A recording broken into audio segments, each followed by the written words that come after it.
Thank you. It is clearly now the will of the Parliamentary Conservative Party that there should be a new leader of that party and therefore a new Prime Minister. And I've agreed with Sir Graham Brady, the chairman of our backbench MPs, that the process of choosing that new leader should begin now. And the timetable will be announced next week. And I've today appointed a cabinet to serve, as I will, until a new leader is in place. So I want to say to the millions of people who voted for us in 2019, many of them voting Conservative for the first time, thank you for that incredible mandate, the biggest Conservative majority since 1987, the biggest share of the vote since 1979. And the reason I have fought so hard in the last few days to continue to deliver that mandate in person was not just because I wanted to do so, but because I felt it was my job, my duty, my obligation to you to continue to do what we promised in 2019.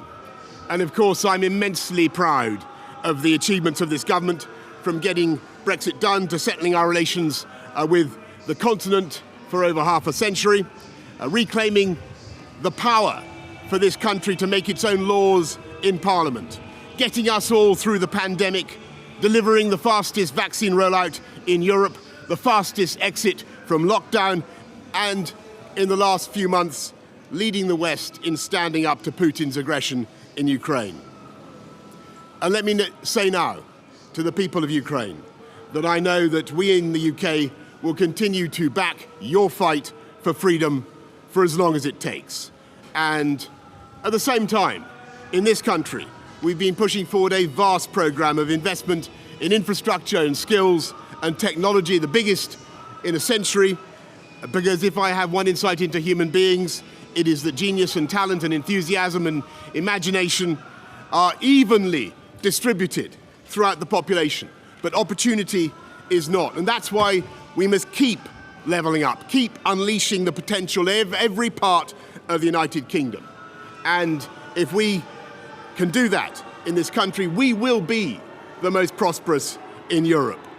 And in the last few days, I've tried to persuade my colleagues that it would be eccentric to change governments when we're delivering so much and when we have such a vast mandate and when we're actually only a handful of points behind in the polls, even in mid-term after quite a few months of pretty relentless sledging, and when the economic scene is so difficult domestically and internationally. And I regret not to have been successful in those arguments, and of course it's painful not to be able to see through so many ideas and projects myself. But as we've seen at Westminster, the herd instinct is powerful. When the herd moves, it moves. And my friends, in politics, no one is remotely indispensable. And our brilliant and Darwinian system will produce another leader equally committed to taking this country forward through tough times, not just helping families to get through it, but changing and improving the way we do things, cutting burdens on businesses and families, and yes, cutting taxes, because that is the way to generate the growth and the income we need to pay for great public services. And to that new leader, I say, whoever he or she may be, I say I will give you as much support as I can. And to you, the British public, I know that there will be many people who are relieved, and perhaps quite a few who will also be disappointed.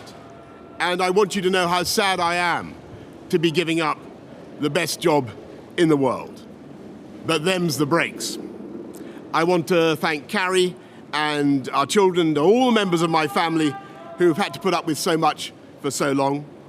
I want to thank the peerless British Civil Service for all the help and support that you have given our police, our emergency services, and of course our fantastic NHS, who at critical moment helped to extend my own period in office, as well as our armed services and our agencies that are so admired around the world, and our indefatigable Conservative Party members and supporters, whose selfless campaigning makes our democracy possible.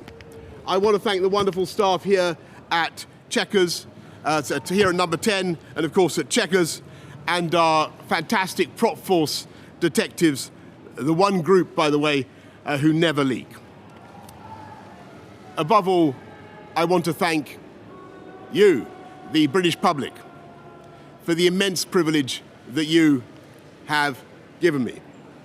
And I want you to know that from now on until the new Prime Minister is in place, your interests will be served and the government of the country will be carried on. Being Prime Minister is an education in itself.